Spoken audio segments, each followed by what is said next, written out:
Es un punto común que la salud, el problema sanitario, será parte esencial de la rendición de cuentas hoy del presidente Luis Abinader. En tal motivo, tenemos como invitado a Rafael Sánchez Cárdenas, es ministro de Salud Pública, quien va a conversar con nosotros con los problemas de salud y no solo de las expectativas de lo que pueda decir o no el presidente Abinader, sino de lo que se hizo durante su gestión. Incluso, al darle los buenos días, yo le haré la primera pregunta. Buenos días, doctor Sánchez Cárdenas. Muy buenos días.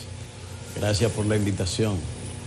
Usted llega aquí a pocas horas de la fulminante destitución del ministro de Salud Pública, Plutarco Arias. No le voy a preguntar que considere la razón. Yo sé que usted no se va a meter en eso, pero en una comunicación que distribuyó ayer el ex ministro Plutarco Arias, se ve que fue antes del decreto. Él dice, y esto tiene que ver con usted, que al asumir encontró un país postrado ante la crisis sanitaria, desbordado, incapaz de responder a los desafíos de la crisis. Eso le toca a usted. ¿Qué opina usted? ¿Fue así que usted dejó ese país postrado, desbordado ante la crisis? Bueno, yo creo que el examen de la evolución del COVID en el país, objetivo, no bajo el amparo quizás emocional en que estaba el exministro cuando escribió eso, puede darnos luz sobre los diferentes manejos. Lo primero que debo decir es que es una falsedad y una ligereza decir que él encontró un país descompuesto. Que no encontró nada. Y que prácticamente no encontró nada. El que no tenía nada era yo, quien recibió una pandemia de la que ni el mundo siquiera estaba bien orientado, fui yo. Quien montó aquí todos los sistemas de planificación, que todavía ellos es la base que están siguiendo, fui yo. Quien trabajó, y cuando digo yo hablo del equipo que estaba trabajando en salud pública, porque no es personal. Si algo yo debo destacar en todo este proceso es la participación de equipos técnicos altamente calificados que teníamos disponibles allí. Por tanto, decir que el proceso de construcción y definir tratamientos que teníamos en el país y en el mundo no es nada. Cuando él llegó ya había esquemas de tratamiento muy bien establecidos, hechos en conjunto con la comunidad internacional. Existían lineamientos ya de planificación para el enfrentamiento. Y diría más, nuestro pico mayor, que fue a partir de las elecciones en julio, cuando entregamos el día 16 el boletín que leímos en su presencia, la tasa de letalidad estaba en 1.71 y hoy está en 1.29. Estamos hablando de 0.42, 43, la diferencia que tenemos en ese sentido. La tasa de positividad general, después de ese pico elevadísimo que tuvimos, bajó de 35.6, la dejamos en 31%. Y hoy está en 13.1 en el boletín de hoy, pasado ya el periodo navideño y todo esto, pero el pico incluso y la afección de Navidad fue mucho peor que lo que pasó en julio. De modo pues que me parece que decir que el ministerio, que venía en un proceso de reformas bastante estructurado, y puedo decir hecho sobre lógica bastante sólida desde el punto de vista técnico, no es lo que él encontró ahí. Yo creo que la descomposición se dio posteriormente con los desajustes que se produjeron en los organismos responsables de la conducción del COVID. Los técnicos que habían ganado toda aquella experiencia prácticamente fueron echados a un lado. Así es que yo creo que es un desacierto y una reacción emocional decir que se encontró un país que ni siquiera en el plano económico todavía este país podíamos decir que no tenía la inflación que tiene hoy, Eso no era algo que estaba pasando. Todavía el país resistía en el mes de agosto.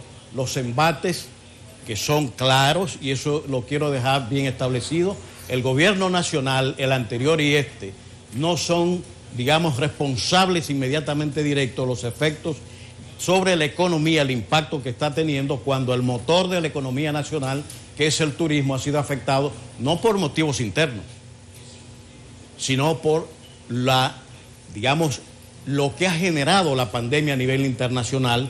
Nadie está visitando y haciendo turismo a nivel mundial, por tanto, el hecho de que el turismo como motor generador de divisas se haya afectado, motivado en la pandemia, pues creo que no es un asunto para verlo desde el punto de vista político. Y esto se ha ido expresando en todas las otras factores. Lo que estamos mirando con la elevación de precios ahora, por ejemplo, con los combustibles, etcétera, pues es otra cosa. Y yo diría que también tiene que ver con las dificultades económicas generadas también por la pandemia, pero falta de experticia, bastante se pueden ver. Doctor Sánchez Cárdenas, quiero consultarle sobre una precisión que han hecho las autoridades del gobierno del presidente Abinader y que le competen directamente a usted. Ha dicho tanto el presidente Abinader como la vicepresidenta de la República, también el ministro Plutarco Arias, que en el momento de ellos asumir no se había hecho prácticamente, o más bien ningún contacto con los grandes laboratorios, con las farmacéuticas para comprar vacunas. ¿Cuál es la verdad? Utilizando además la última frase del señor Plutarco Arias en su mensaje, y la verdad os hará libre. Bueno, lo primero que tenemos que ver, que mientras yo estuve en mi gestión, se firmó el COVAX, que era una firma hecha con la Organización Mundial de la Salud, OPS.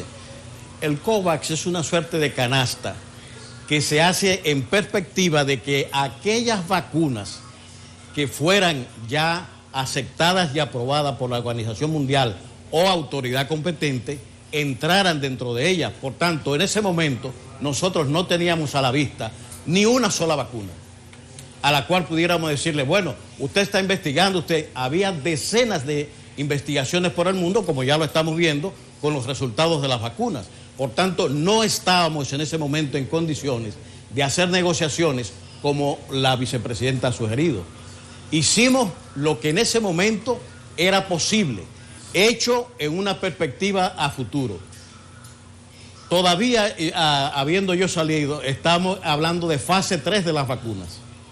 Pfizer, Moderna, Sputnik, todas estaban entrando en fase 3 de investigación. Y AstraZeneca incluyéndola también, con muchos traspiés que salieron en los medios de comunicación. ¿Cómo me van a exigir a mí que yo haga una negociación con procesos que no habían concluido ni ofrecían todavía una perspectiva razonable para hacer una negociación directa? A ellos sí les tocó posteriormente ya las vacunas aceptadas por los organismos competentes. Ministro, el reciente, ahora también exministro de Salud, que ya es saliente, ha escrito una carta hasta cierto punto controversial, y él habla de que en salud pública funciona una mafia que se reparte el presupuesto de la institución.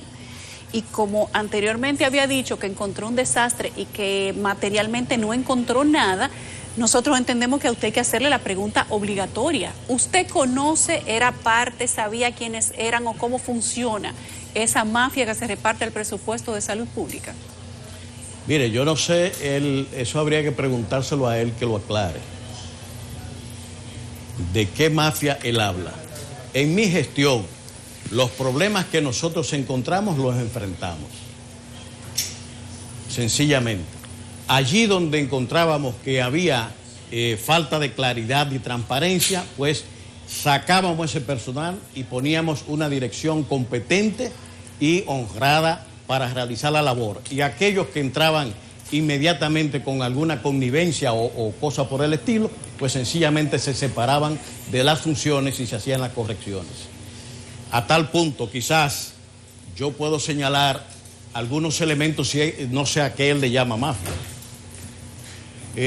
Ahora que se transfirió alto costo la compra a Promesecal, yo quiero que me digan, ese programa se fundó con 500 millones de pesos por el presidente Danilo Medina. Y en 2 licitaciones consecutivas nosotros ahorramos 517 millones de pesos, cambiando el procedimiento de las licitaciones que se hacían, muchas de ellas llevadas a promover más bien la molécula, el nombre químico de la molécula y no la adscripción a la marca específica que confería a determinados suplidores el derecho a suplir. Si no había más que un suplidor y tenía protección legal, pues lógicamente eso es una molécula que nadie puede interferir porque la ley los protege. Pero esencialmente esos cambios fueron conduciendo hacia la mejoría administrativa y de eficiencia del ministerio. Sánchez Cárdenas, no sé si las jeringuillas fueron uno de los pinchazos que hicieron saltar del cargo a Plutarco, pero ¿a dónde voy? Dice Salud Pública que no encontró ningún histórico de licitaciones de compras de jeringuillas. Lo hacía para justificar una referencia de precio, 25 en Estados Unidos. Realmente nunca se compró jeringuilla y usted considera que 25 es un precio alto. Bueno, la verdad que hay en las declaraciones que he visto es que ciertamente se busca un precio tope del histórico que existe en cualquier licitación. Esa es una verdad, pero a media.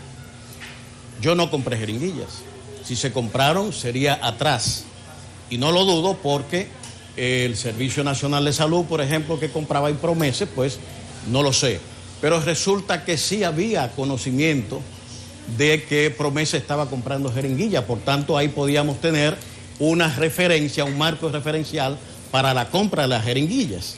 Pero era un mal marco referencial porque Promese las tiene entre 3, 4 pesos y hasta 8 pesos. Pero de ahí a 25 hay un salto cuántico. Entonces, la información que tenía que buscar el departamento de compra era irse allí donde estaba la información. Porque si no, tendría que acudir al mercado, a los diferentes suplidores, a que envíen una cotización y en base a eso establecer el precio tope ofrecido y el precio mínimo. Eso es un marco referencial. O ayudarse de Promese, que sí las estaba consiguiendo. O acudir a Promese en este caso, que ya lo había hecho. Por tanto, ahí había una información en ese sentido. Pero nosotros no compramos jeringuillas. ¿El Ministerio de Salud Pública no compró jeringuilla en su gestión? En mi gestión no. ¿Y quién la compraba? ¿Promese? Porque Promese es que compraba para los hospitales. Los hospitales hacen requerimientos a Promese cada año de un presupuesto que pasan y consolidan para las compras. Ese es el sentido de Promese. Y hacen esas compras y luego la pasan a los hospitales. Doctor Sánchez, nosotros con la separación de funciones ya no estamos manejando hospitales directamente. Por tanto, la compra de jeringuillas solo en condiciones especiales y que están más vinculadas al país justamente, que tiene ya un sistema viejo establecido de funcionamiento. Doctor Sánchez Cárdenas, en la jornada previa supimos que tras una comunicación de la DARS, de las asociaciones de riesgos de salud, en principio habían dicho que iban a suspender lo que es la cobertura total para pacientes con COVID, tras, dicen ellos, la suspensión de ese acuerdo con el gobierno. En la jornada previa, al parecer, se llegó a un acuerdo que motivó que las asociaciones, las ARS dijeran, sí, vamos a seguir cubriendo el 100%. Yo hacía la salvedad ayer de cómo en República Dominicana, a mí me llamaba particularmente la atención, el gobierno había asumido la totalidad de ese costo, que incluso incluye a medicamentos de alto costo, valga la redundancia, como el tocilizumab. ¿Usted puede decirnos cuánto le costó al Estado Dominicano mantener este programa de subsidio a los pacientes afiliados a ARS? El alto costo. ¿Cuánto costó? Sí. El presupuesto rondaba los 2.800 millones. 2.700, 2.800, 2.000, o sea, tenía una oscilación que andaba aproximadamente por ahí. Eso es para COVID. Inició en 500 millones, en alto costo. Iniciando en 500 millones, pero las demandas fue subiendo, y la emergencia de nuevos productos también que encarecían los servicios. hay moléculas que han surgido de alta efectividad en muchos procesos que se fueron incorporando al programa. Y por tanto, al ampliar ese radio de cobertura sobre enfermedades... Pero eso para todas las enfermedades, perdón, ministro, creo que no fui precisa en mi pregunta, le reitero. Con respecto a lo que el gobierno dominicano tenía que cubrirle a las ARS para el tratamiento de pacientes con COVID-19, incluyendo, por ejemplo, medicinas como tocilizumab, entre otras, ¿cuánto le costaba al Estado dominicano eso? El costo total de la cobertura. Bueno, es que yo no tengo, vamos a decir, un dato así efectivo de cuánto pueda costar. Lo que sí es que mediante CISARRIL se autoriza la cobertura y ya eso funciona por el sistema de pago de las ARS, la pública y la privada. Hay una intervención en estos casos en el que en alto costo, por ejemplo con el tocilizumab y otros productos que se usaban en el COVID y que luego pudimos ver que la decisión de usar el tocilizumab, que no venía consignado para eso, el desarrollo clínico y la observación fueron incorporándolo y tempranamente República Dominicana tuvo la experiencia positiva y yo puedo dar nombres públicos que están vivos en base al tocilizumab. Eso sí entraba y había una cobertura que la hacían las ARS. En el caso de SENASA había un acuerdo para cobertura de esos casos también. Ministro, usted dijo hace un momento que en la actual gestión, bueno, la que sale con Plutarco Arias, echaron los técnicos recién entrenados para COVID que se habían trabajado durante la gestión anterior, o sea, la suya. ¿Qué consecuencias pudo tenerle esto a el sistema de salud de República Dominicana? Porque, tal como usted dijo, empezamos a subir en índices de contagio, empezamos a subir en índices de mortalidad y tuvimos entonces que reeducar, reentrenar un nuevo personal médico sin haber usado el que ya se había entrenado y que estaba en la última fase de entrenamiento. Inclusive se habían mandado a otros países como Canadá a recibir un entrenamiento específico para COVID-19, pero no se usaron, fueron sustituidos y entonces empezar de cero con el nuevo. Consecuencias que pudo tener esto en el impacto que tuvo la nueva ola. Bueno, aquí hay mucho que hay que esperar para ver análisis más profundo de los efectos. Lo que es claro, a mi salida se habían producido 86.700 casos aproximadamente y en el boletín de ayer estábamos en 238.000. De modo pues que en 169 días se produjeron esos 86.000 y 196 días, que es más o menos lo que podemos medir posteriormente, se produjeron un número muy, muy superior a lo que se habían producido en los primeros meses de pandemia. Entonces, donde veo el tema de recursos humanos es... Nosotros trabajamos en la formación de epidemiólogos de campo grado 1 con el CDC de Atlanta y se formaron más de 400 en ese sentido. Todos esos recursos humanos, junto a los ya existentes de epidemiólogos y salubristas o algunos médicos que habían recibido entrenamiento, como usted dice, eran los que conformaban el frente de batalla frente al COVID en el Ministerio de Salud Pública. La nueva administración prescindió yo diría, de los más entrenados técnicos que teníamos en el país con relación al COVID y otros departamentos más, pero sobre todo en el COVID. Gente que había iniciado en el COVID en la lucha, que venía aprendiendo todo este seguimiento y los cambios que implica el manejo y seguimiento y vigilancia del COVID. Y pues yo no sé todavía, vamos a decir, cómo medir los efectos que tendríamos que hacer, pero evidentemente ese personal ha sido una buena parte de ello pues retirado. Pero significaría esto, doctor, entonces, que los que sustituyeron a esos que tenían ese tiempo entrenándose sabían más que los que habían Sin lugar a dudas que no. No tengo la menor duda de que no. Tú sustituyes algo por algo mejor. El gran expertise lo tenía ese personal que desde el inicio del COVID y aún desde antes, cuando se inicia la planificación, estaba entrenado Nosotros trabajamos con la OPS a pie juntilla y estaban entrenados perfectamente en ese sentido, en la práctica y la formación teórico que se les llevaba a ellos.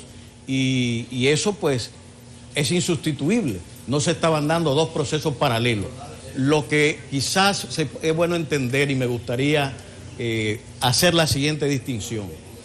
Habitualmente tendemos a confundir la acción clínico-médica, la que se da frente al paciente en un hospital, en una cama de hospital, con las medidas y acciones de salud pública y epidemiología, que tienen una naturaleza totalmente diferente y una metodología de acción totalmente diferenciada y por tanto con requisitos también diferenciados. Muy bien. Doctor, gracias. Ha sido un placer para nosotros que nos acompañe en esta cobertura especial del Ejecutivo ante la Asamblea por el Día de la Independencia.